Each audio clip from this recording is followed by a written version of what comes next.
Sirens, Slammers, and Service, a podcast for female first responders by female first responders.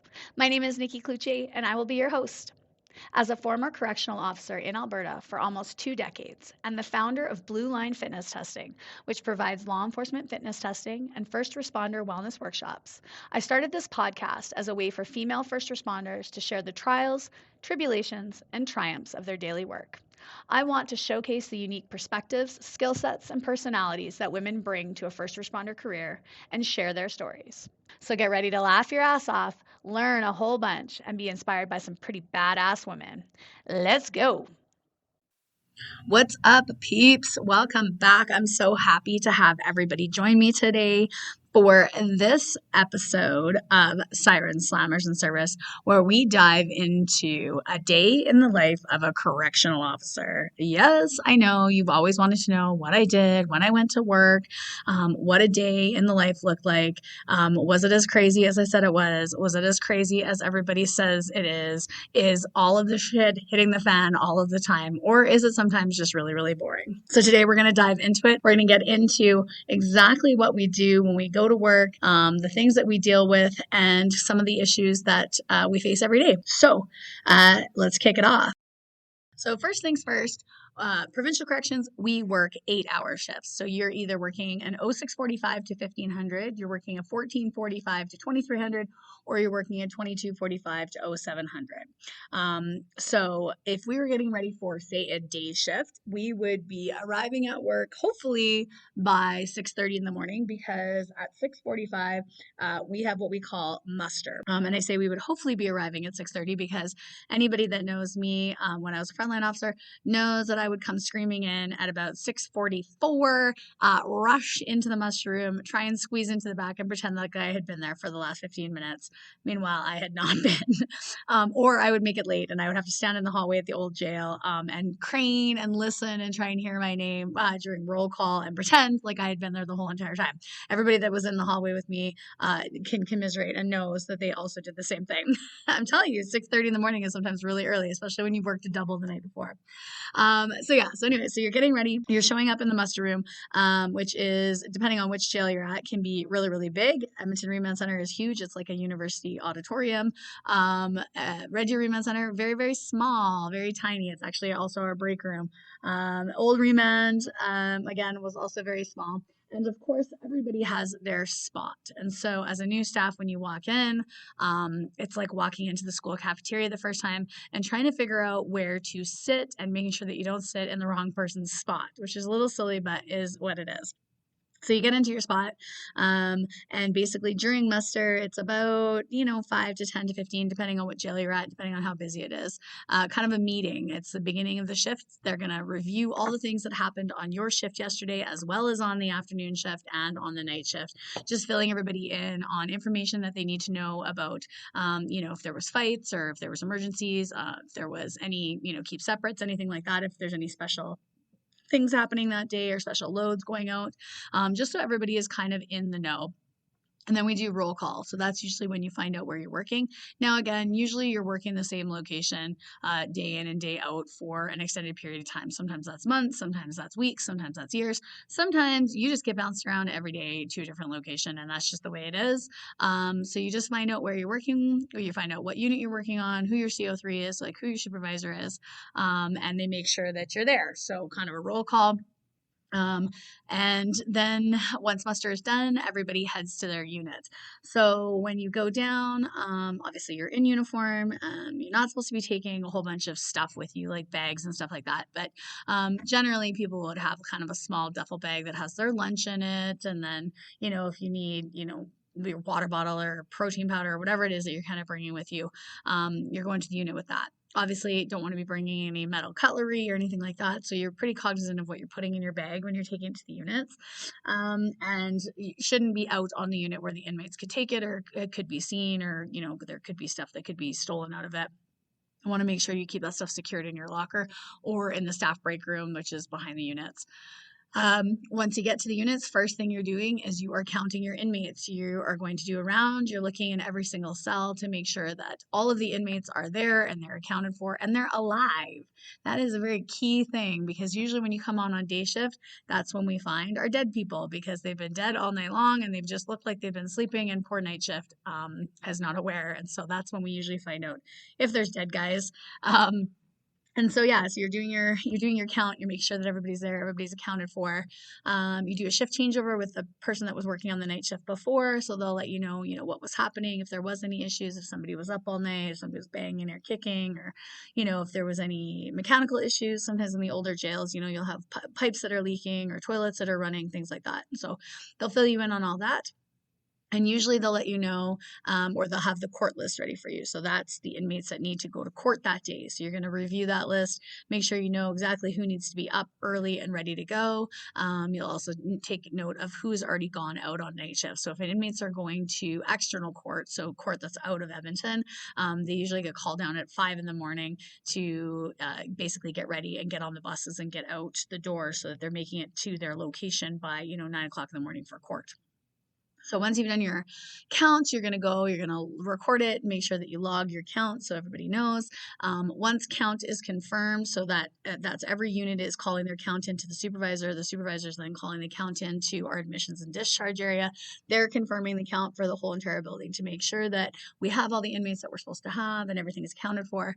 Once that count is confirmed, then night shift is technically allowed to leave and go off duty. Now, there's a tendency for people to leave way before count is confirmed. It used to be one of my pet peeves because if count is not confirmed and it's your unit that's fucked up and you've already left and gone home, you're really screwing everybody else that you work with. But people are selfish and they would just leave anyways because they were tired and they wanted to go home. Technically, you're supposed to wait until count's confirmed before you can leave. So once count's confirmed, then you can open up the cell doors and let the inmates out for breakfast. So usually breakfast is right as soon as count is confirmed. It's up, it's there, it's on the units. And so it comes in these big kind of steel trays, and we have it in a servery, which is just kind of like a little room. And the inmates are supposed to line up nicely, kindly. You can tell that doesn't ever actually happen because they're pissed off that they're awake and they don't really want to get up and they're stumbling around. And the two cleaners on the unit, their responsibility is to get the juices out and get the hot water and stuff like that ready because inmates get usually in the morning on a breakfast tray, they'll get an instant coffee on their tray. So they want to make their coffee, they need the hot water, things like that. So the cleaner's job is to get that stuff ready. Now, again, staff are supposed to be supervising the meal line. So there should be somebody at the front of the meal line supervising that inmates are only taking one tray, that they're taking what they're supposed to take on the tray, that they're not taking stuff from other people's tray. Make sure that they're not substituting trays when they're not supposed to. Again, a lot of staff are really fucking lazy and they let the inmate cleaners do that, which can lead to a lot of issues. So, cleaners will have their favorites. They'll give extra trays to their buddies. They'll take things off of other trays and bully, other inmates that don't have the means to pay them off, things like that, which can cause a whole fuckload of issues on your unit. So really, as a staff member, it's best to just get off your ass and stand at the front of the meal line and do what you're fucking paid to do and supervise the meal line. So it should be supervising the meal line, again, making sure that nothing's being passed, nothing's being, dropped or sent back on the meal cart, things like that. Sometimes you have issues with that happening because the meal carts do travel throughout the building. So just making sure that meal line goes without a hitch and that everybody gets fed, that the diets are correct. Sometimes inmates have specialty diets if there's allergies or they're vegetarian, etc. So just making sure that that's all covered. The inmates pick up their trays and they go back to their cells to eat. We give them, 15-ish minutes, 15, 20 minutes to eat. And then you return trays. Again, should be supervising return of trays, making sure that all the pieces of the tray come back. Again, this is another place where staff get really fucking lazy and they don't stand by the trays to make sure that all the things come back. The tray covers, the trays themselves, the brown cups that we have for coffee, things like that. All these things that should be returned and should be accounted for oftentimes sometimes this is a point where staff get lazy and they don't actually check these things. And again, then you can have inmates that have pieces of broken tray that are in their cell that they can use as shank. They've got, things that they shouldn't have in their cell, like extra cups and things like that we need to maintain and make sure that there's enough for everybody, which can cause fights on the unit if, one person is hoarding everything and taking everything and other inmates don't have their fair share. So again, a super simple thing, just monitoring the meal line. Once meals are done, it's basically, as long as the unit is on a full all-out rotation, you basically crack the doors and the inmates are supposed to come out and they're supposed to clean their cells and get their cells ready for the day. So that means showering, basically doing their personal hygiene, things like that. Again, usually on a unit, majority of guys go right back to bed. They've eaten, they don't want to come out, they don't want to clean their cell, they want to go back to bed, which is not a big issue as long as they've done their basic cell cleanliness, because the other duty that staff have is then to do cell security searches. So that means that you're going from cell to cell to cell to make sure that everything in the cell is secure. So we're checking doors, we're checking windows, we're checking furnitures and fixtures, basically doing a cursory kind of search of the cell to make sure that everything is where it's supposed to be, that there's nothing being hoarded or kept in an inmate cell, that the level of cleanliness is up to standard. So again, we don't want them living in filth, and that's how we get lice, that's how we get bed bugs, that's how we get all of the disgusting scabies and all that gross ass shit that can happen in a unit, and we don't want that. So that's part of our job too, is basically to go around and make sure that inmates are adhering to the standards that we set. At the same time as you're doing your security check, your partner should be at the staff station and they should be watching you. Same as when a staff member is doing meal line. There should be a staff member at the staff station that's watching the meal line as well and keeping an eye on you as a staff member to make sure that you're safe out on the unit with the inmates. You're always working in twos, usually sometimes in threes, depending on what's going on or what needs to happen that day. But you're always keeping an eye on your partner and you're always making sure that you know where they are, what cell they're at, that the doors aren't closing behind them as they go into a cell, that inmates aren't trapping them in the cell, things like that. So keeping an eye on your unit and on your officer. At the same time as when you're working the panel, when you're the person that's at the staff station keeping an eye on the staff, you're going to have inmates coming up to you and asking you questions. You're going to have the phone is going to be ringing, the radio is going to be going off. Inmates are going to be buzzing the panel from their cells to ask to be let out or to ask a question, things like that. So you really have to be able to multitask and keep your kind of head on a swivel, like we say, to be able to keep all that stuff at front of mind and make sure that you're watching for everything at the same time as you're keeping an eye on your partner, which is your number one priority. So you're going to complete your security search, your security check, we call it. Making sure that you're going through all of the common areas as well. So checking the gym equipment, checking the furniture in the common area, just making sure, again, that everything is secure, windows, cells, doors, things like that. Everything is intact. Everything's the way it should be.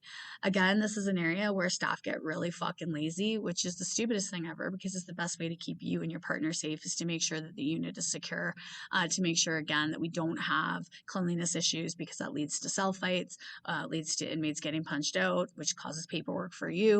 And again, make sure that you're safe. Make sure that these inmates don't have anything that they could hurt you with, that they're not, they haven't broken a piece off of something and are sharpening it up to use it as a shank on you or on another inmate.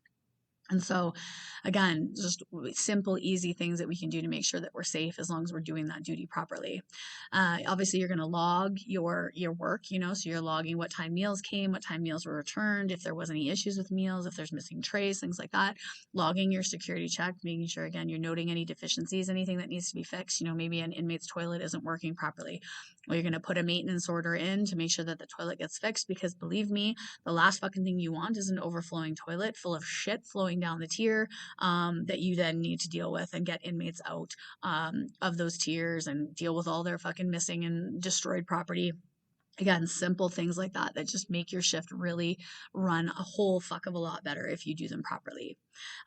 Sometimes during the security check, you'll also end up having meds, so medication round. The nurses will come to the units with all of the medications for the inmates that are on the unit. Again, as we're talking about a fairly vulnerable population in inmates, the majority of them are on a medication of some sort. either morning, afternoon, and night, or mornings or nights, or all three. And so with Medline, again, same thing. There should be an officer that's standing at the med window next to the nurse. The nurse is in behind glass usually, and is handing out meds. We're making sure that it's the right inmate coming up to take the medication, right? As the unit officer, you know those inmates. The nurses sometimes don't know those inmates as well as you do. So it's your job to make sure that you're identifying that's the correct inmate coming up to take that medication. And then you're watching to make sure that the inmate actually takes the medication, that they're not what we call cheeking the meds, which is basically when they try and hide it under their tongue, or they tuck it into their cheek, or they, spit it back into their hand or spit it back into the cup. Whole host of different reasons that inmates would cheat their medication between, trying to cheek it and give it to somebody else if they're selling their meds, if it's a really good medication that somebody else wants, if they don't want to take it anymore, if they just all of a sudden, and this comes with a lot of antipsychotics, if they're all of a sudden feeling better, and I do that with quotation marks, they'll believe that they don't need to take that medication anymore. And so inmates will start to stop taking medication that they do need. And we need to be aware of that. And we need to be monitoring that to make sure that these inmates aren't not taking medication that they should be taking. Again, they could just be not wanting to take it that day, so they're not getting up to get their medication, which is something, again, that we need to do. We need to make sure that they get up and they get their meds, so that they're in a better health than they were before they came into us, right? Again, keeping them healthy is part of our job, and it makes it so that you don't have medical emergencies on your unit. Make sure that they don't have psychotic episodes on your unit where inmates are greening out and trying to attack other inmates because they stopped taking their meds, right? So med round, very important. Again, same thing. You're logging that work, making sure that you're noting that meds came at this time and all inmates receive their medication. So again, if it ever comes into question that a lawyer might come back and say, this inmate did not receive his medication on this day, you can go back to your logs and you can show, yes, all inmates, I counted for all inmates that came and got their medication that day, right? And so again, those things can be very, very helpful when you're coming into like a legal battle. If you're dealing with a high profile inmate, if you're dealing with some of these lawyers that are trying to pick apart process to get their clients off on charges and things like that. Logging is super important. Making sure you're documenting your work and your daily routines and things that you're doing is super important. And then basically from there, it's, once the daily routines have kind of kicked in, a lot of inmates will tend to sleep, until later in the day. A lot of inmates will tend to sleep until later in the day, 10 o'clock, 11 o'clock sometimes before they decide to get up. And some inmates will get up, they'll shower, and then they'll sit and they'll watch TV, or they'll go into the inside yard or the gym kind of area that we have at the new remand center. That's where we have gym equipment on each of the units. At some of the older jails, again, maybe then we're taking them to the gymnasium that's on site or to the outside yard. We're also taking them to court. So at this point now, they'll be calling for, all the courts. So the escort team, or if you're at a smaller jail, you're taking your inmates down to video court or down to A&D to go out to court themselves. Again, that's making sure you're identifying the right inmate, making sure that the right people are coming out of the unit that should be, that they're ready to go to court, that they have all their things that they need. So if that means that they're leaving the unit or transferring out, right, do they have all their property, or did they leave a bunch of bedding and a bunch of clothing on the unit that now is going to be pilfered into other cells, and then you're going to go find it on your security checks and find out that buddy's got 6 blankets instead of 2 blankets or 1 blanket, and that you have to then pull that stuff apart, because again, they just are hoarders. Inmates are massive hoarders, so you have to keep an eye on that stuff. And then moving the inmates down, making sure again that they're going. Sometimes this is where we get an issue with inmates that refuse to go to court or refuse to be transferred is usually a bigger incident. In that most inmates don't want to refuse to go to court, because court means that either they're going to get out or they're going to find out what's happening. If they know that they're going for sentencing, sometimes they don't want to go, but they know that they have to go. Majority of the times, inmates are going to go to court because they know it's just part of, being in jail, and they want to go and deal with their court stuff. Where inmates start to get upset is when they're being transferred. And so that is when they are being moved either to a different jail, or they're being transferred out to start their federal sentence, treatments, or they're being, moved to Alberta Hospital, things like that. So a lot of the times inmates do not want to be transferred. They're happy where they're at. They don't want to go. And so you can sometimes get inmates that decide that they're going to make a stand. They're not going to allow you to transfer them. So they will refuse to come down. They'll refuse to leave their cells.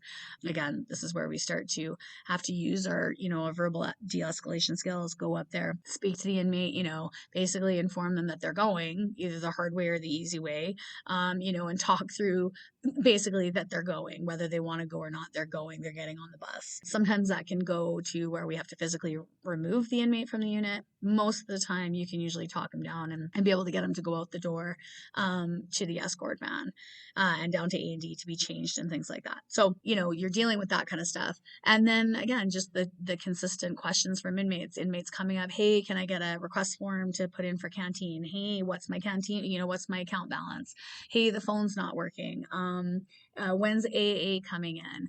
In some of the bigger centers, we also have school programs. So we'll have teachers that will come to the unit to lead classes. We'll have volunteers that come in that will run like AA meetings or literacy programs, things like that. So those things could all be going on. Again, these are all things that you have to monitor via camera or, by doing your rounds. And as officers, we're required to do a round every hour, at minimum every hour. And that means you're up, you're walking the unit, you're checking in every single cell, you're taking a look, making sure that everything's good on the unit and that there's no issues, there's no fights, there's nobody, bleeding out in a cell, nobody's tried to kill themselves. And those rounds are a really great opportunity to kind of get to know your unit. As you're walking through the unit, you're checking to see like who's hanging out with who, who's watching TV with who's working out with who, right? That's how you really get a feel for the dynamics on your unit.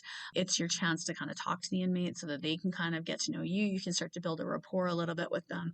They know your expectations, they know your standards, and they know how to kind of respond to you when you're giving direction. Rounds are super important. Again, they're a part of, our daily routines that officers get really lazy at, and they don't go out and do their rounds when they should, or they don't really pay attention when they do their rounds. And they're such a key part of our job of getting out there, making sure that the inmates see you, making sure that the inmates know that you're going to come out, that you're not just going to be one of those lazy fucking pylons that sits behind the desk and watches Netflix all day, even though you're not supposed to, right? That you're actually going to get up and you're going to come out and you're going to communicate with them. Obviously not doing your rounds at the same time every day, every hour, right? You want to switch it up, make sure that you're going out at different times. You're checking out different things as you go out, go in a different direction, right? We become complacent as officers. We become very predictable. All day long, we watch these inmates, but all day long, they also watch us. So it's key that we change things up, that we keep ourselves fresh, that we don't get complacent, we don't get lazy, and we don't become very predictable, because predictable behavior leads to, again, opportunities for inmates to take us by surprise, to attack us, to attack other people, because they know you're always going to come and do your round at 10:10. Well, they're going to wait until 10:20 when you're done your round and then take a guy in the cell and beat the living piss out of him, or then, attempt to kill themselves, or then do this or that, because they'll know that you always come out at 10:10, right? So being aware, being cognizant of that. And, again, just consistently dealing with the inmates that want to come up and ask questions, that want to come up and talk to you, right? They're bored. They've got the TV, they've got, the phones that they can use. But there's not a fuck of a lot to do. There's gym equipment, but they do get really bored, right? There's a lot of them will be playing cards or playing board games, things like that we have on the unit. But they still do get bored and they want to come up and talk to you. So, dealing with that while also, again, keeping an eye on the rest of the unit, not being fixated on this conversation that this inmate's trying to, draw you into, so that somebody can take somebody into a cell and beat the shit out of them, or somebody can steal from another person's cell because the cell doors are open and you're not watching, right? So always having to have that multi-focus going on, paying attention to so many different things on the unit at the same time. And again, watching for the dynamics between people. The key thing for, preventing attacks and preventing issues between inmates is to notice when small things are happening. So notice when the card game starts to get a little heated and they start yelling at each other, and quelling it then, versus letting it fucking blow up into a massive explosion where now blows are being thrown and we've got a full-blown fight on the unit and you're having to call an emergency code. Again, calling an emergency code usually happens at our bigger jails. We can have 8, 10, 12, sometimes codes in a day, right? And that's in an 8-hour period. And that's all across the jail. So it could be a whole bunch of different things. It could be on your unit, somebody's refusing to go to court and you need to call for assistance. Could be that there's a fight on another unit where, two inmates have decided that today's the day and they're gonna fucking finally have at her because he's sick of him snoring and they're gonna fucking punch it out, right? It could be a medical emergency on another unit and an inmate refused to take his meds or didn't take the medication he was supposed to and is now having a medical emergency, right? So there's all different codes and things that could be happening at the same time as you running your unit. As you move through the day, obviously, again, we're still, maintaining inmates' basic care. So lunchtime comes, we're feeding them again. Again, we're doing meal trays. We're doing medication at lunch again. Generally, depending on what jail you're at, they're locked up between lunch hour 11 and 1 or 12 and 2 or 11:30 and 1:30. Again, just depends on the jail that you're at. And that's to allow for officers to go for their breaks as well. So when you're minimally staffed, we want minimal inmates out on the unit. So allowing staff to take their breaks and go and do what they need to do to rejuvenate themselves and keep themselves fresh so that they're, aware on the unit, paying attention, right? Those are key things.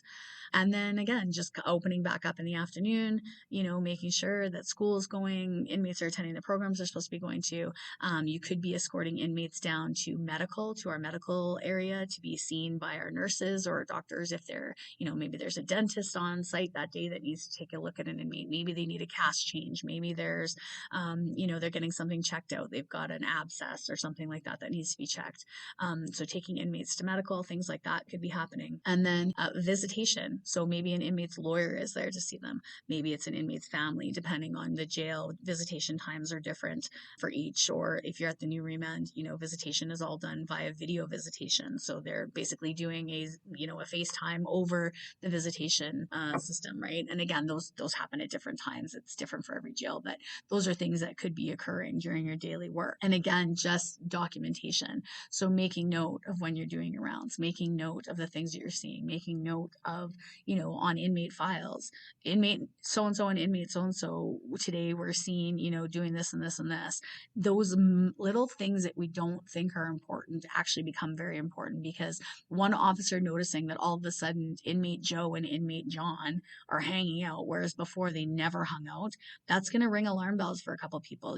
Some people are going to sit up and take notice of that, be it other inmates or be it other staff who have noticed, that maybe inmate Joe has something that inmate John wants. Maybe inmate Joe is being manipulated for that item, or maybe the two of them now have something and they're trying to sell it on the unit. Maybe a power dynamic has shifted. Maybe now there's an issue with this inmate and that inmate, and we need to be aware of it because that could blow up in the next shift or the next day and then come to, it being a 2 or 3 or 4 or 5 person fight or attack. And so taking note of all of those things, making sure that we're aware of what is happening on those units, right? And what is going on. If you're working in a different area of the jail, something like our medical area or our admissions and discharge or our central control or our response team, your daily duties are going to look slightly different than they would as a living unit officer. But again, very similar, maintaining care, custody, and control of inmates. So if you're working in central control, right, we're monitoring the movement of staff and inmates throughout the center. We're making sure that certain inmates aren't mixing with other inmates. If a unit of protective custody inmates are coming down the hallway to go to the admissions and discharge area to go out to transfer, to go out to court, we're not also going to open up a general population unit door and let the GP inmates come down the hallway at the same time as the PC inmates, right? So we're watching for that. We're making sure that we know who's out in what area and who's controlling what door and who's moving, right? Very important for that. Again, with central control, we're monitoring, taking care of, staff that are responding to emergency codes. So our response team at the remand center, we have a dedicated response team, very lucky to have that. Other jails don't have that. They have officers responding from different units. So being the person that's opening those doors, knowing where those officers are, right? And sometimes those officers aren't in their units, right? They went out to the bathroom or they took an inmate to A&D and now they're in the elevator going back up to their unit, right? You need to be able to be aware aware in Central as to where those officers are, finding them quickly, opening the doors that you need to open for them to be able to respond to the code as quickly as possible and help where they need to. So Central Control, very important role, basically watching everything. Central Control also operates our external doors. So they're paying attention to who's coming in, who's going out. What is that actually a food service truck, or is that somebody coming in that doesn't belong here? Is that actually a contractor? Do we recognize that contractor on the camera? Are we able to see their identification, right? So a lot of different things going into play there. When we're working in the admissions and discharge area, day shift is one of our busiest times. It's the times when the sheriffs are coming in to pick up inmates to take them out for transfer or to go to out-of-town court. We also have all of our external agencies bringing inmates to us. So the RCMP from rural areas are bringing their inmates in. EPS is dropping off loads. The sheriffs are bringing loads from other jails, right, that are now transferring to our jail. So a ton of stuff on the go there. Constant strip searches, constant, movement of inmates. It's like playing chess. I always equated it to playing chess because you only have a certain amount of tanks, we call them, holding areas. And you always have to know exactly who's in what holding tank. Are they PC? Are they female? Are they male? What unit? Are they a gang member? Are they a high profile? Are they keep up from, another, like, is their co-accused going to court? Can they be in the same tank together? Do we have to keep them totally separate? Can we not let them go into the shower area at the same time when we change them, right? There's a whole bunch of things you have to keep, at the forefront of your mind when you're bringing inmates into the admission and discharge area to make sure that safety is maintained. We've also got fresh arrests coming in. So people that, have been newly arrested that are coming into the jail that we need to then book in, right? So that's getting their tombstone data, starting to add in their court dates, taking their pictures, getting them searched, strip searched, searching their effects, itemizing all their effects, right? Beyond the correctional officers that work in our admissions and discharge area are some extremely important people that often get overlooked. And that's our sentence administration staff, who are the people behind doing the paperwork for these inmates, the massive amounts of paperwork, inputting all of their data, inputting all of their charges, inputting all of their court dates, right? That doesn't just magically happen. That's a whole load of work that gets done by a sentence admin staff. Our stores staff and our property staff, again, very important. They're the ones that are taking in these inmate property and going through it, itemizing it, basically putting into their property records so that when the inmate gets released and says, yeah, I had a Rolex watch when I came in, right? We have a record of it wasn't a Rolex, it was a Timex, it was this piece of shit Timex that's in your property right here. It's noted right here. Yes, it was already cracked, right? All of those things all have to be documented and taken into account. And that's our property and our stores people. Our stores people, again, are in the back helping when we're strip searching and showering, making sure that all the inmate laundry is done, that there's fresh, clean clothes that we can then take and put the inmates in, right? Making sure that there's shoes that fit in all different sizes, making sure that there's bedrolls, towels, laundry, things like that, those are all stocked. In certain jails, inmates will do parts of those duties. So you may have inmates that are doing laundry. You may have inmates that are rolling bedrolls or things like that. In other jails, that's done by civilian staff. And so again, just different roles, but very important things. Then you also have your caseworkers. So although they are correctional officers, these are correctional services workers. So these are people that are then interviewing the inmates, determining, where can they go on the units? What's their classification status? What's their security status? Are they minimum, medium, maximum security? Do they have gang status? Do they have previous issues on a unit? So we're not going to put them back on the unit. Do they have a list of keep separate people that they can't be housed with? And how long is that list? And where are all those other inmates in this jail? Because sometimes that often limits where one inmate can go. If he's got keep seps on 5 or 6 of the GP units, well, that means he can go to maybe 1 or none, depending on how big the jail is. And so those caseworkers interviewing those inmates, determining, if an inmate does have charges of a sexual nature, are they going to check in, meaning are they going to become a protective custody inmate, or are they going to chance being out in general population, having inmates sign those waivers. We also have, at the bigger centers, we do have the ability to check to ensure that inmates have not ingested drugs or suitcase them, right? Suitcase meaning, do they have these drugs stored somewhere in a cavity, in an orifice?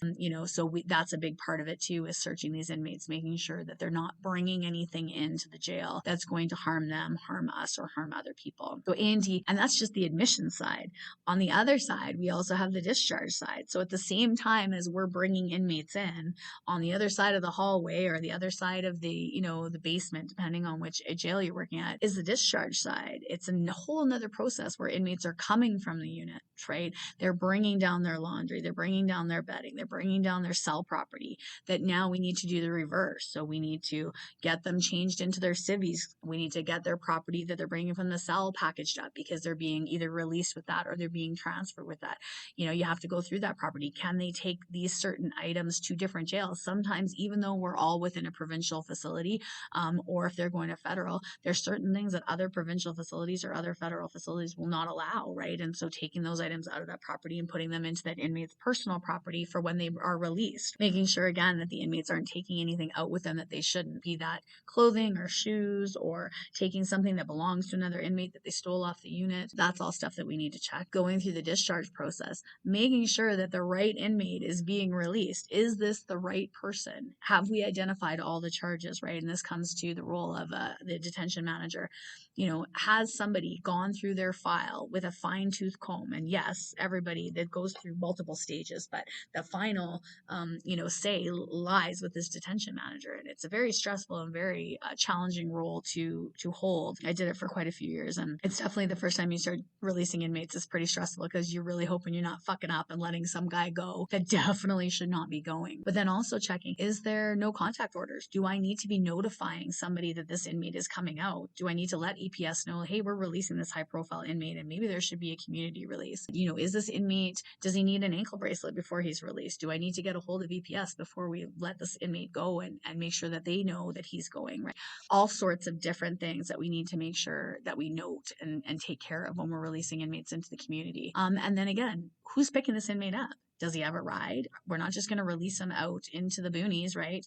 We need to release this inmate to someone sometimes if they're mentally unstable. We also don't want to just be dumping them in the middle of, downtown in either Edmonton, Calgary, Red Deer, Lethbridge, wherever we release. Or do they have a ride? Do they have someplace safe that they can go to? Do they have the resources they need when they're being released? Do they have contacts for social services? Do they have the ability to get identification? Do they have the ability to get a bank card? What's in their personal property? How much money do they have when they're getting out, right? Are we releasing them with nothing?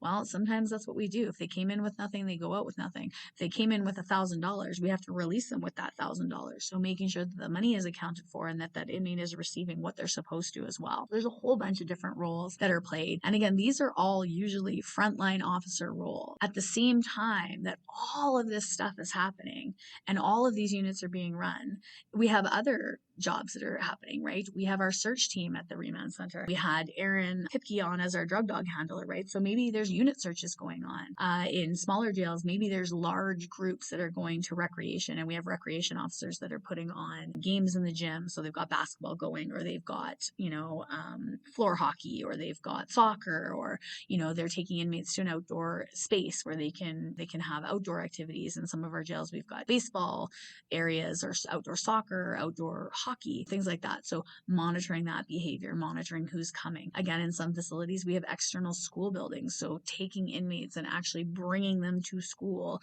that's not on the unit. And then the teachers that are leading that, you want staff there too, monitoring to make sure that those teachers are safe, that the inmates are acting in a safe way with those external agency people. So many different facets to being a correctional officer and to the daily frontline kind of duties that we do. People always say, or I hear from a lot of people, corrections is just a stepping stone into every other law enforcement career. And I mean, yeah, I'm a little bit biased having come from it, but I'll tell you right now, there is no other fucking career out there that will teach you the level of multitasking, verbal de-escalation, observation, awareness, response to, and dealing with situations than being a correctional officer. There is no other job out there. Not a single fucking one. And I will argue this with as many people as possible, because people will say, oh, well, police deal with that. Well, yeah, they do. But police also deal with really good people and good things that happen in a community. Fire, yeah, they deal with awful things, but they also deal with really fun things. And they deal with being able to go out in the community and being seen as heroes. Peace officers. a lot of the times you're really fucking bored and you're just driving around in your car, patrolling rural range roads and, checking out different areas. Conservation, again, a lot of the times you're just patrolling in rural areas. You're not having to deal with the day-to-day consistent effort and energy it takes to maintain and take care of some of the most needy population in our society. And so if you're looking for a career that's going to teach you all of those skills, that's going to give you the experience and the knowledge that you need to be able to take on anything, correctional services is where it's at. It is going to teach you so many things, and you are going to see so much and do so much. And yes, it can be boring. There's days where it's a really fucking boring shift, but I always used to chalk that up to, I'd rather it be fucking boring and everybody go home safe than it be an absolute fucking shit show where you are wondering if your partner's okay, where you are wondering if you're going to make it home that night, where it's been, a super dangerous day and you just thank yourself that you're going to leave that day and go home to your family, right? And so, yeah, every day is different and every day has its ups and downs, but there's definitely experience and knowledge and skill sets that come with being a correctional officer that you don't get anywhere else. If you're looking for that career, highly, highly recommend checking it out, taking a peek. You can come to our Female First Responders Day on Sunday, June 25th. Join us for that. You'll be able to talk to correctional services staff. Again, you can always ask me, drop me a line, send me a message, email me, text me, whatever you need to do to ask about a career in corrections. I'll definitely be very open with some of the struggles and some of the things that we have. But if you're looking for a career that tests your patience and tests your resiliency and tests your, your skill sets, corrections is it. If you're also looking for a career that can be really rewarding and can teach you so many things, corrections is it. So I hope that this episode has really kind of filled you in on the day-to-day work that we do, let you know kind of the day in a life of a correctional officer, and just kind of pique your interest into what happens in behind those locked doors and closed doors.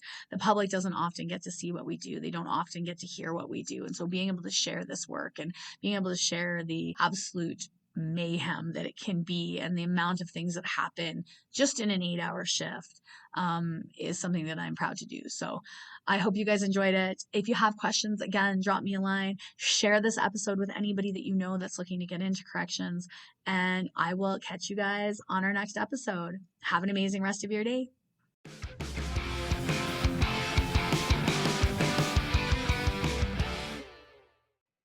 Well, that's it for today, folks. Thanks so much for tuning in, listening, giving me your time, your energy, and your attention. I completely appreciate it. Make sure you check out our next episode with another badass female first responder anywhere you get your favorite podcasts. And follow us on Instagram and Facebook at bluelinefitnesstesting.com. I hope you stay safe, keep your head on a swivel, and watch your six.